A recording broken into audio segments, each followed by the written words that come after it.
So I'm basically making this video for myself. If you happen upon it, then good for you. So started out with a Cub Cadet.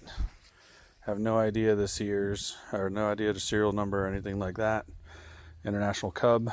I stripped the frame down, and then I stripped all the body off. Here's the dash for it, fenders, hood I already showed you, and then the rear's already over in storage next to my trucks. Now I have this John Deere frame. I realized the rear wasn't going to work for me in the Cub Cadet frame. So it's a John Deere 200 series frame. It came with this rear, wheels and tires, 2300 series 4-speed. I got another 2300 series 4-speed off of the old marketplace. The shifter was locked up on it. Took it all apart, cleaned up all the shafts, had some corrosion on them. Got some foiler tires off marketplace that are bald for free, just to put on here for mock-up purposes. Stripped this frame down almost all the way. A couple of things that still need to come out, like where the foot pedals attach. All the parts from the Cub Cadet are still in there on the ground, and I'm going to work on building a mud mower. I just got to straighten out some stuff on the fender. I got to trim out more of these rear fenders because I already started to. I already started trimming them out to get them to fit. I actually have to trim them out a little bit more and across straight there. That way they'll sit down around the frame so I can utilize the factory tabs where they mount. So far I've bought the Cub for $60, frame for $150 for the John Deere with the rear and the front axle. It's right there. Bought this another rear axle for $40.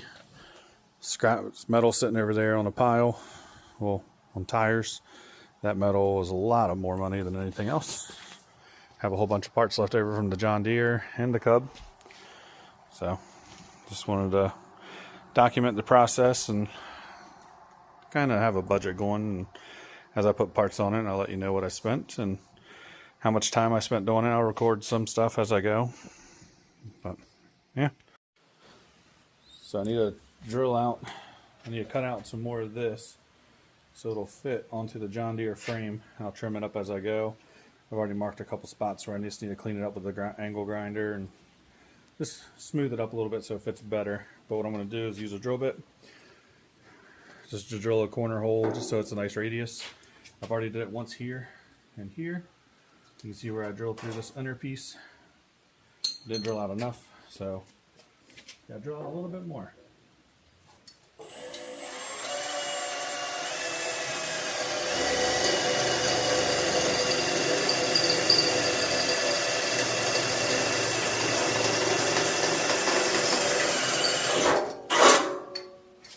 One.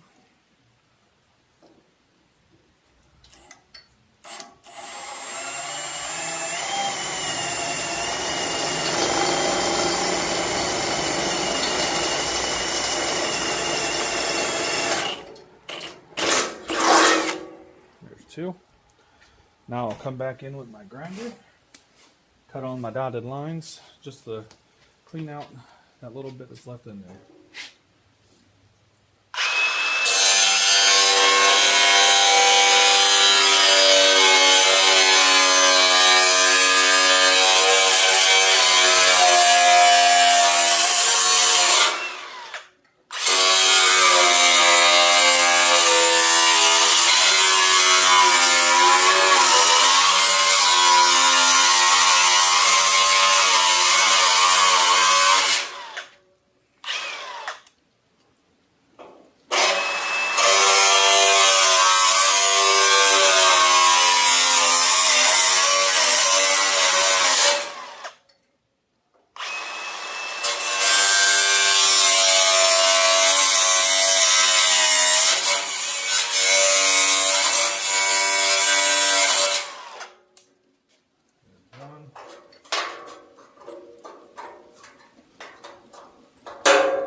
Come back over here for the second one.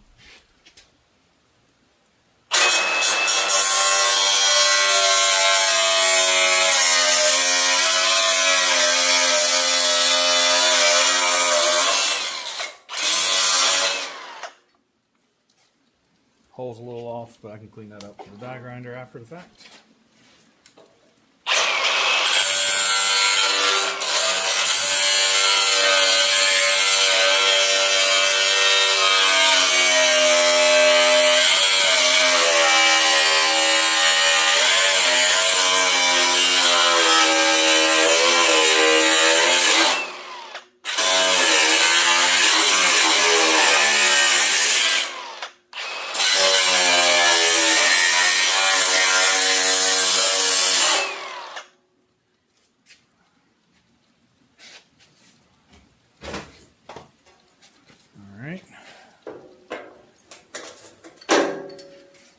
Boom.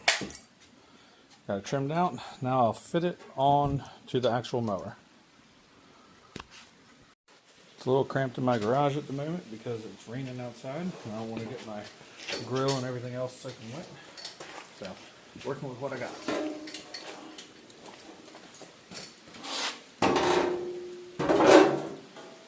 it's a tight fit going down.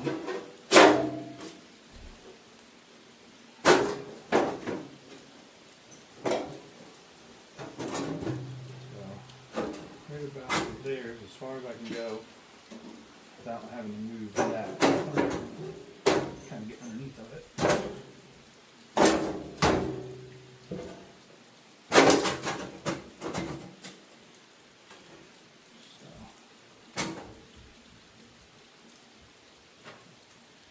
I'm going to have to trim out a little bit more on the inside of here so it'll fall down nicely. It'll get down, sit nice and flush. The back is almost resting on it. The back is almost resting on where it needs to be. Right there, and right there, and right there. Got another maybe ½ inch to go. I need to cut out these braces for the factory John Deere tubs. They're holding me up quite a bit at the moment, so I'll cut those out. Then I will drop these fenders down even further. That way they're sitting flush onto the frame of the John Deere. And I'll probably have to come back and do some trimming on the fender to fit the tire size I want. Right now I have 25s on there, I believe, and I was going to run 27s. So that'll bump it up 1 inch on the outside there. Luckily there's no suspension, so I don't have to worry about it flexing, the tire hitting the fender. It looks like I'm going to have to cut some of this out here for this plate to fit a little bit nicer, unless I'm lucky enough and this will fit right underneath that plate. This is just the gated shifter for the factory 4-speed. I'll have to come in and adjust this because it's a different rear than that was in this frame to begin with, so it hits, but I have to come in and trim it all up, get it nice and fitting. It's pretty tight. You can kind of see where I marked it to be trimmed. I'll come back and I'll mark it again in here. Same thing on the other side, just so I know where to trim this. Get it to sit flat onto the frame. Now I need to work on getting this shaft out because when I put the fenders on, it's hitting this piece right here. As you can see, got a little bit of movement in it, but I think it's stuck inside the bushings. So like right there. So I'm gonna try and get it freed. That way I can shove it through and then try and get these bushings out and get the whole rod out. Never taken one of these apart, so this is all new to me. I'm more of a full-size car guy, but my garage isn't big enough for all that.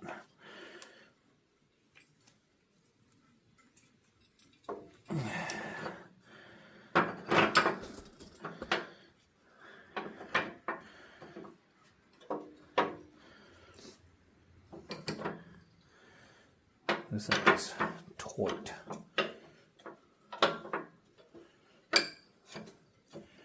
I was wondering if I can get a cheater pipe on here and let it rip. Alright, I got about a 5-foot piece of pipe put down on this wrench. See if I can get something to move or break or something.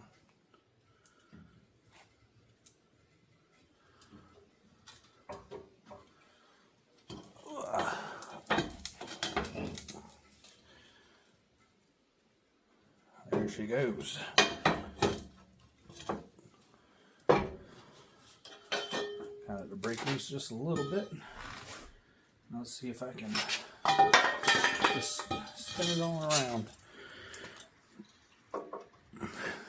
Hopefully what'll happen is that Freol that I sprayed on there will work into it. There we go.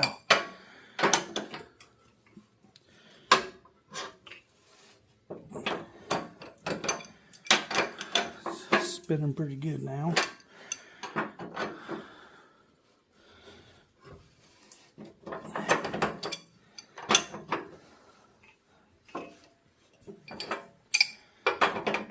So now what I'm going to do is try and knock this thing out. See what happens. Alright, got our persuader out of the toolbox and just going to try and tap on this a little bit, see if it knocks through. Well, I say that knocked through pretty good. Now the only issue is I got to get this bushing, get this all the way out of the bushing. It's still in there. I'm going to have to get a punch most likely. And then drive it the rest of the way through. Luckily I've been working on this thing quite a bit, so I got the old hazard fright punch. Alright, bushing's out. And the rod is also out. Alright. Now I want to switch over to the other side, because on the other side of this bracket right here, I have another one I got to get out. So now I got to get this side out. That way I can get my fenders on there. You can see inside there we have a plate that's C-clipped onto it. It's kind of hard to see it. It's not wanting to focus on there, but it's got a plate C-clipped onto it. So I'm going to pop that C-clip out. And then I will start putting the pipe wrench and a cheater bar on it and see if I can get it knocked loose a little bit so I can slide it out that direction. C-clip came off like it was just put on yesterday. Washer slid right off. Luckily I pre-soaked all this stuff with some Freol, and now I'm going to come in with my pipe wrench. Put that on there. And my cheater bar.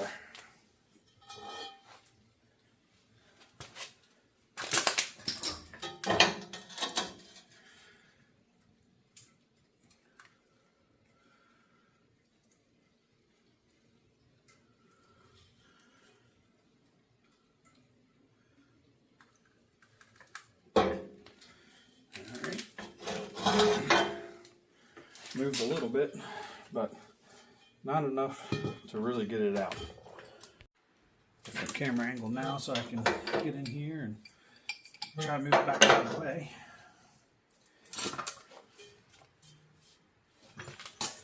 This is a piece of pipe I'm going to be using for the front suspension when I get to that far.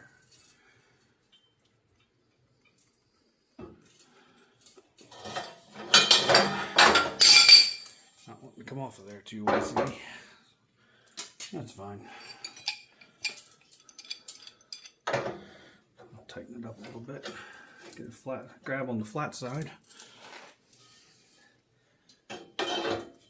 Alright. There she goes. Get a little turn in it. I know you're not supposed to use them this way, but see if I can wiggle this back the other way. Whew. Now I'm going to get a better angle on it. It's working.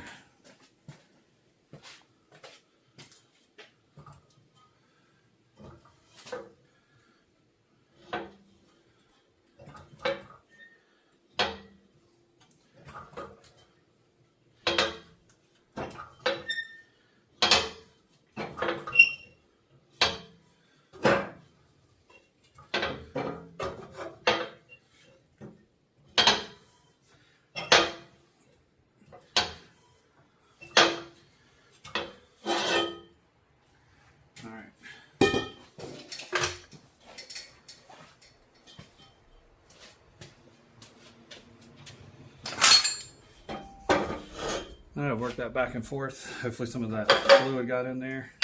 I'm going to try and probably use a pry bar.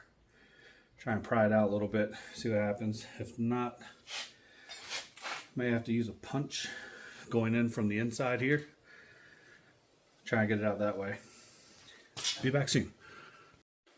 So after thinking about it for all of 10 minutes, I decided to bend this out. That way I can put my pipe wrench back on here and actually spin this all the way around, because it still has some sticky spots in it. So if I bend this all the way around, get a full 360 degrees of motion there, hopefully it'll break up any sticky spots that are left in it. And I can come through, put a little bit of pressure on it with my pry bar, and it'll fall right out like the other side. Will it work? Probably not.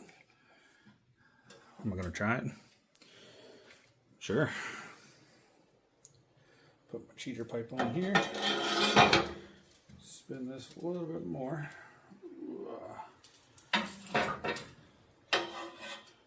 I could take the easy way and cut it. That thought did cross my mind, but what if there's some John Deere purist out there? Like, oh, I need that. That came off a yada year John Deere tractor, and mine needs it.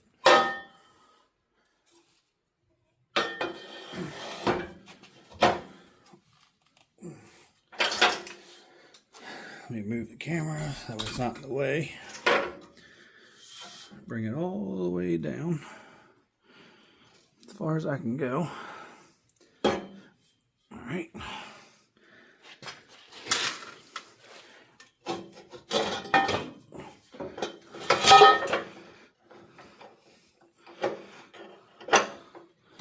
I gotta tighten my wrench up.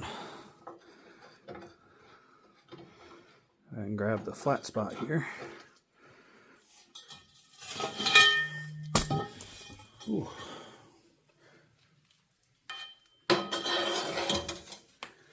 Bend it back. Keep on going with it. Until there. That's when it stops.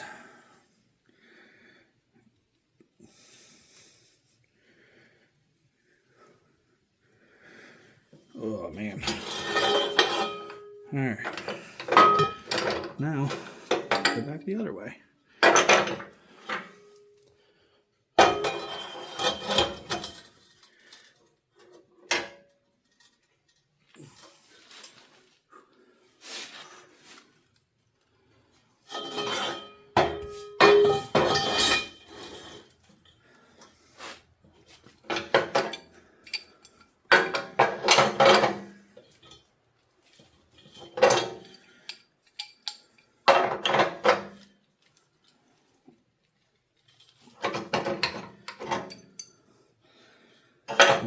Put a little twist in it.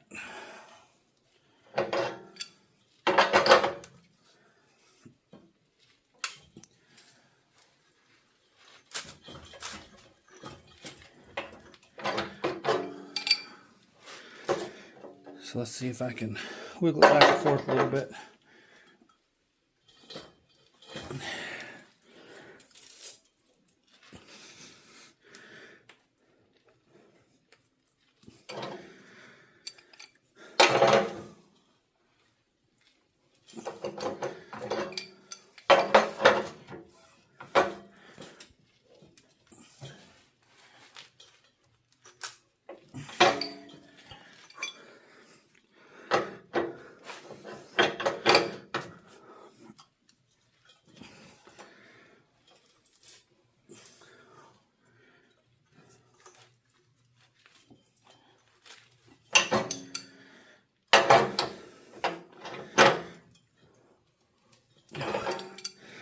Alright, time to start hitting on it. I don't have a punch long enough, so I'm just going to use a long pry bar that has a strike end on it. I'm going to feed it through the hole the first shaft came out of.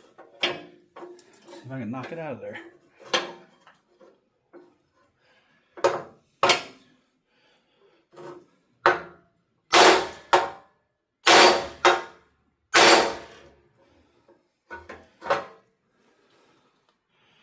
It's not looking promising.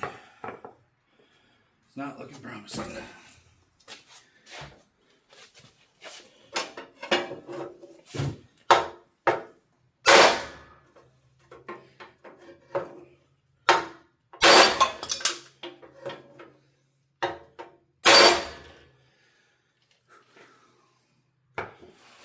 All right, I have to think of something different.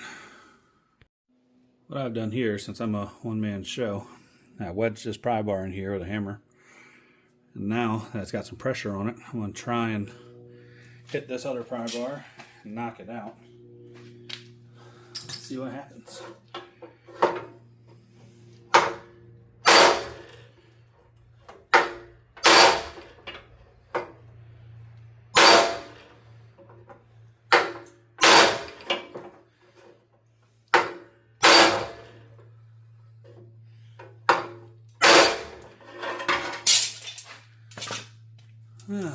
Look at that. Looks like it's made little to no progress. Looks like there's a little gap in there now, though. I wonder if I can hit this pry bar in here. Kind of. Well, that's not what I wanted to happen. Well, I see what's holding me up, though. It's full of rust in there. Who would have ever guessed that a old tractor would have a lot of rust in it? I'm going to try and hit this pry bar in here a little bit more and see what happens. That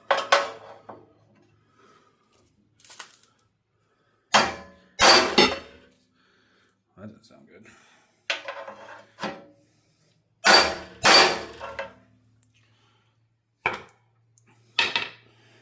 Alright, looks like it's slowly coming out. I'm going to stop recording and I'll let you know when it's done. After a while of thinking about it, I realized this pickle fork is the perfect size to fit in between there, and I went as far as I could with that. And it looks like it's about to fall out, or come out, so I figured I'd turn the camera on and see what happens. There she goes. There. Now I can put the fenders back on and see what we got. I may need to cut this out. I don't know for sure yet, but I'm gonna try to put the fenders back on and see what it looks like. All right, so got the piece out and I knocked the brackets off the back that were right there. Right there. Knock those off, so I'm hoping these fenders will go on here and line up pretty much where they need to go.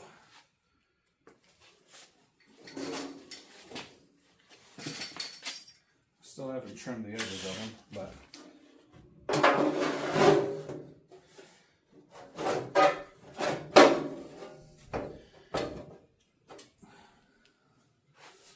alright, so this side over here is being held up by something.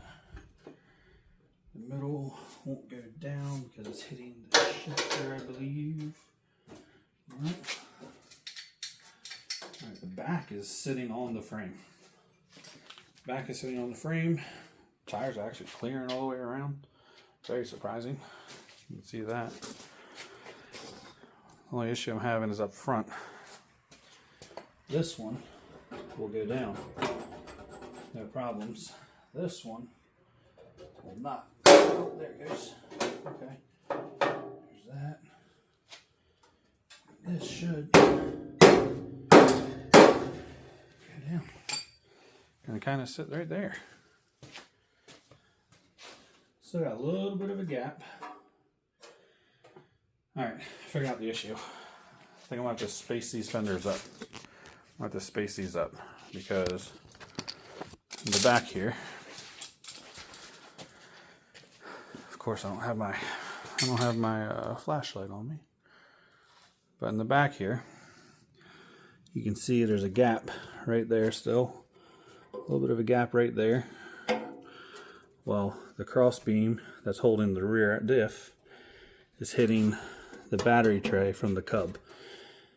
So I'm thinking if I cut that battery tray out, may remount it up a little bit higher. That way I can still put the battery back here.